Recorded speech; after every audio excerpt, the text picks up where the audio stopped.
And welcome to the Priggya Arora show, where we discuss law, innovation, and entrepreneurship with people who have been there and done that. My name is Priggya Arora, founder of PA Legal, an intellectual property law firm in India. And our guest for today is Pavel Kopylov. He is into innovation strategy and legal consulting, and he's also an educator. So we'll have different point of views today. Welcome, Pavel, on the show. Hi, Priggya. Nice to meet you. Yeah, nice to meet you too. And we generally start with your life story and how did you become the person you are today? We'll try to keep it short. I was a lawyer. So first I started my career as a lawyer in my home country in Belarus, where I worked for a number of years. Then I moved to Sweden, where I live now, and I've got a master's degree in industrial engineering. You see, like from lawyer being industrial engineer, it's a different path. And after that, I worked for the university with the courses, programs related to innovation and entrepreneurship. Then joined intellectual property advisory company, where I helped startups like larger corporations or like small startups or inventors from university with their IP strategy. And now I work for a European organization and I work with education and training. Wow.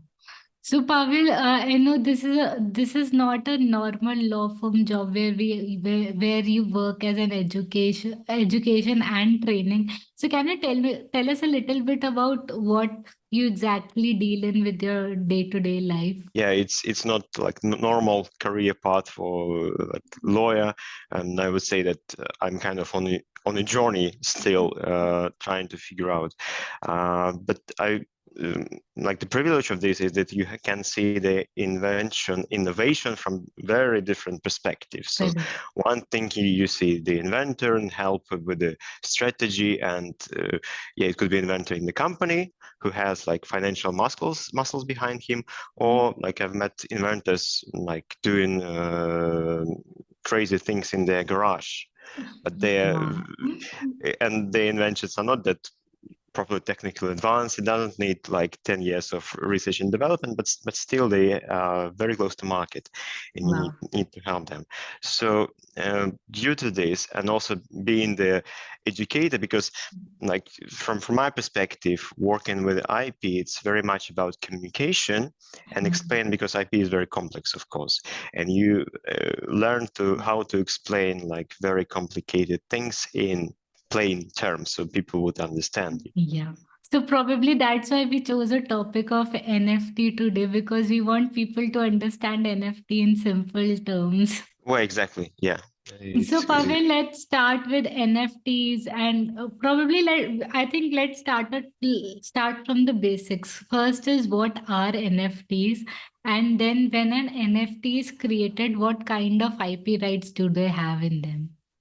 yeah. Okay. So yeah, just NFT. I'm just was doing some research. Yeah, to start with. Yeah. So because it feels like very interesting topic, and apparently NFT has a very significant economic value. People are willing to buy them, sell them, and transact with them.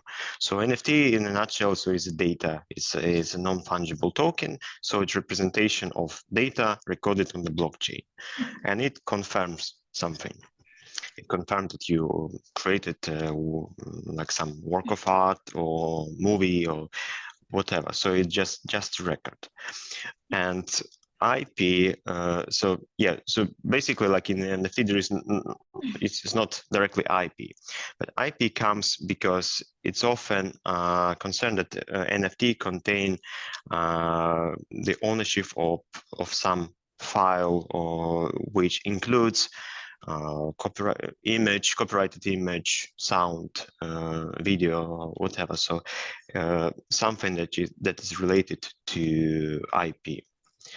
So in a nutshell, NFT is kind of, because when I was looking into NFT first, so I've learned about copyright case, and it was the hip hop band called Wu-Tang Clan, who made a record of the album, and they only produced one copy, Yeah. which yeah, and it was sold for 2 million. Yeah, and if you buy this copy, so what can you do as an owner? So you can put it in your house, you can play it for your friends, relatives, and bragging. Yes, you can show that I own this copy.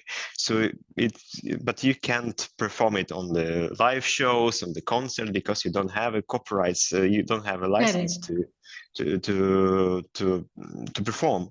And the same thing is with NFT. Yes, you own this digital, in this case, it will be digital copy. Yes, so you own this digital copy, but NFT does not automatically include copyrights or permission from the copyright owner to use this work commercially. Yeah.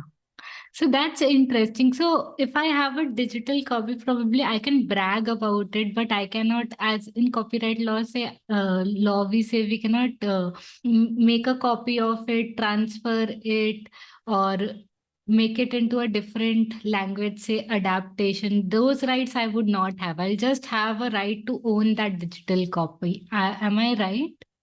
Yeah, exactly. So we take it as a starting point. Then, Yeah. of course, so depending on the creator of NFT, so different rights can be included or cannot be included. So you need to have an additional layer there. You need a license, and then Correct. in license it need to exactly say what you're allowed to do with this NFT. Use it on ads, on metaverse, different kind of permissions. But as a starting point, NFT does not include license. So if you buy an NFT and you don't see the license there, so you don't have a license, so you Correct. can exploit it commercially. Absolutely. And it's a very interesting world where we live in. So, probably if I take a photograph of something, then I am the owner of copyright because I am the first author of the work. In general, it is considered as the person who is clicking the photograph.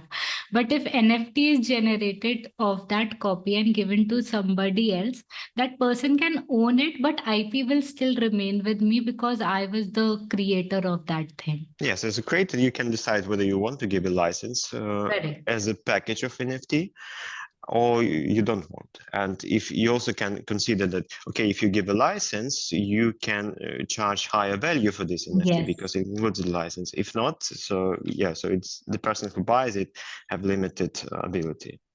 But on the other hand, there is very sorry, with pricing also interesting because you may do some JPEG image and think it's not interesting, and you sell it with the IP rights, for example, and then suddenly because NFTs they are traded on like stock market, so there is a market for NFTs.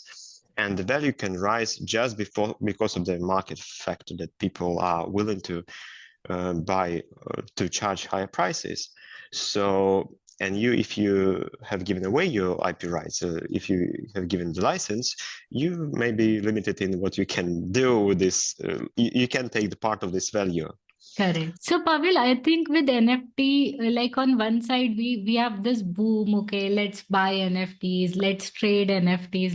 Like we said, just like the stock market. On other side, there are a lot of potential infringement issues which could be involved. So, for example, if somebody's original copyrighted work gets converted into an NFT by a third party or by some other person, would that be treated as a copyright infringement? Will there be any fair use involved in that, or it would be a strict copyright infringement? Well, here it's like because if you compare like physical property, intellectual property, NFT, if Correct. someone steals your car, you go to police. Yeah. If someone infringes on your patent or like copyright for like printed work, you also can go to the government officials, you go to court and to police eventually, yeah, depending on the infringement. If someone steals your NFT, or if someone means if you have an NFT and someone means the same work on NFT, yeah, there is no police in metaverse in a way as of now. So we are relying on the private platforms that trade NFTs. Yeah. So you can do like in OpenSea, for example, you can do a claim that it's your original work, and they can block the user who has infringing NFT. Correct. you can also do an TCMA, yes, MA claim, just to take it away. But still, the party who is infringer, so to start with, you don't know who it is. So you Correct. only see the nickname, and it can be related to a company, to several people, to like very clever penguins, someone in South Africa who just created an account. So it's really hard for the governmental officials, for the police, to find exactly who is an infringer. So you claim the rights, but it's more difficult to enforce them to get the compensation. Perfect. I agree with you totally that like we have the law in place that that person is liable for copyright infringement, but holding someone to account would be very difficult because of the technology involved in it. Yeah, exactly. And like technology, if someone makes a pirated copy, pirated NFT and sells it on a high price, it's smart contract, so you can get it back. So because Correct. like smart contract, they executed code. So and they're not really smart, but but it's kind of they got the value upfront, the infringer, and you can get it back. So, Pavel, as we stumbled upon the term smart contract, I think it would be very better for the audience to just tell us something about what smart contracts are and how they interact with NFT, the exchange of NFTs. Well, the smart contract is it's a code. Yeah. So if computer A does one thing, computer B does different thing. So the code is executed and it's recorded on the blockchain. Wow. Simple as that.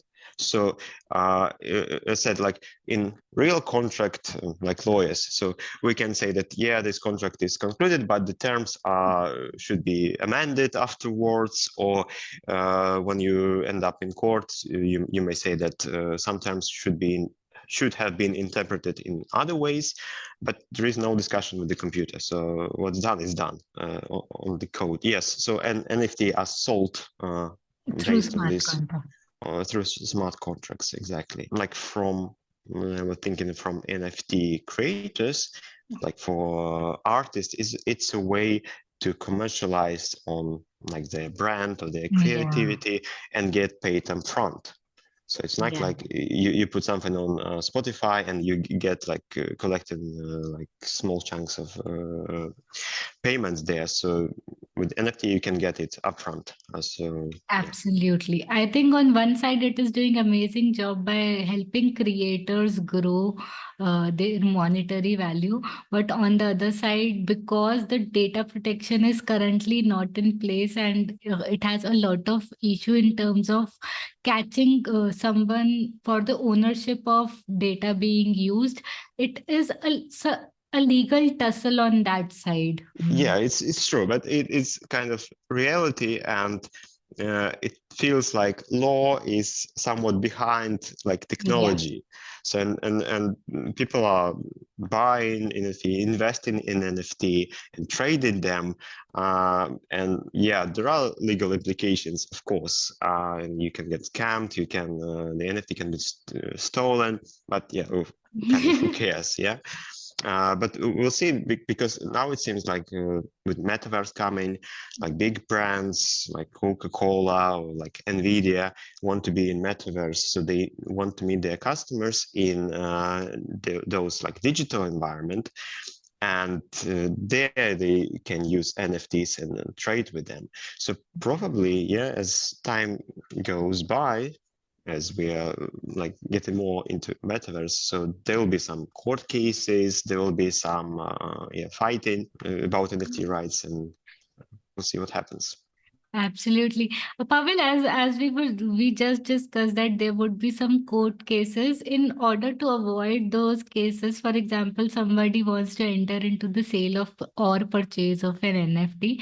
What are the robust licensing practice they should consider while getting into an NFT transaction? Well, if you buy, so you need to like see the NFT and if there is some license. Hmm. So at least if there is no license, again, so you don't have rights for copyright or designs or trademarks within this NFT. Hmm. but and of course it's your decision. You need just to understand what are implications for me using this NFT. And or it could be implications for the buyers of whom I want to resell to afterwards. So it's like basically like check the documents, what's included on what's not. And the platforms, they are like private companies driving the platforms for NFT sales. And they have policies, of course, in place that you should not put pirated NFTs, etc.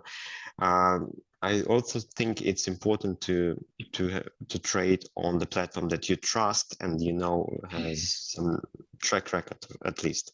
But anyway, for them it will be also difficult to enforce the rights, but still, so you have more Pavel, security. should we agree that this is a risky space? It's not, it cannot be a transparent space, and the space as a whole is a bit risky because legally enforcement is very difficult. Yeah, like from legal perspective, I think it's kind of nightmare, yes,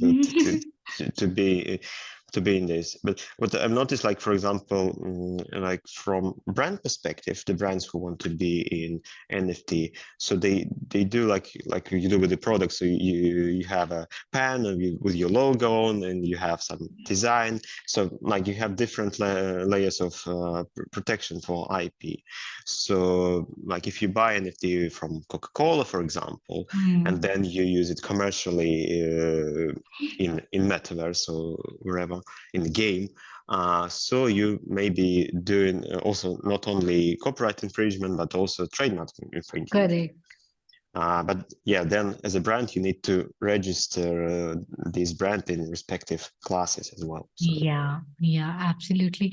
And I think with trademark and copyright, there is another IP which is design patterns, because that also we get for 2D and 3D shapes. So I think apart from copyright and trademark, there could be some scenarios where design patents can also be considered. What is your opinion on this? It's hard for me to say because, like, to start with, design patterns are, my understanding is very different in different jurisdictions. Like in Europe, they call design rights. In US and China, it's design patterns. So there could be different regulations. Yeah, and they protect the how the product object looks like. Yeah, so it could be an option as much as like trademark, but depending on jurisdiction.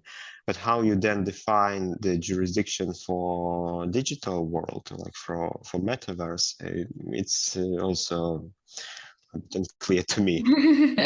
I know, because in cases like this, IP is jurisdiction specific. So we need to see whether servers were located in that space, or a use was established. Is the website or the metaverse accessible in my jurisdiction? A lot of it comes where we need to establish jurisdiction and under which code this case will go. So I think those are also the concerns that we'll have to look on. Yeah, well, thank you. It's good comment. Yeah. Yeah. So Pavel, now we'll come to you again and your life. I'll ask you 3 questions very quickly. What are 3 things in life you're grateful for? I'm grateful for my family, of course, for the place I'm living, Sweden, and for the opportunities I have. Yeah. Wow. 2 traits that you think are useful for an innovator. Some people are good at generating ideas. Some people are good in implementing ideas. Some are very technical. And like there are marketing people who end up being inventors on biomedical patent applications that I've seen. So I think interdisciplinarily, like innovation and innovators need interdisciplinarity, like to be able to look from different fields. And also, like I see, like in engineering companies, like maybe it's also in Sweden, it tends to recruit people which have similar background or that have similar training, come from the same university, and then you end up having like clones of each other, like in the organization. So I believe like for innovation, you need to expand to. Yeah. And one aspiration you have for the future. For the future is just continue sharing the knowledge, experience, properly inspiring people, or like give people ideas where they can develop and. Wow. You see, you are doing great work by educating people, and that is helping them grow better. And I should mention your blog, which is on the topic of legal and innovation and strategy together. I think people who are not following Pavel's blog should go and follow that blog so that we add to your aspiration and more people are able to read your thoughts. Oh, thank you. It sounds very good. And also, people can reach me out on LinkedIn because Yeah, I'm most often there. perfect. So, Pavel, any final thoughts before we conclude this podcast? Well, thank you. It's nice talking to you. It's nice talking about NFTs, and I hope we probably will meet again and discuss like cases or just what happened in this area or other areas. Definitely, definitely. Thank you so much, Pavel, for your time. Thank you. Bye. Hey there, thank you for attending today's session. If you enjoyed the session, do follow our channel and consider sharing it with a friend. My name is Priggya Arora, daughter of inspiring parents, alumna of IIT Kharagpur, engineer turned lawyer and entrepreneur, and now founder of PA Legal, where we help creators and innovators protect their intellectual property. Thank you.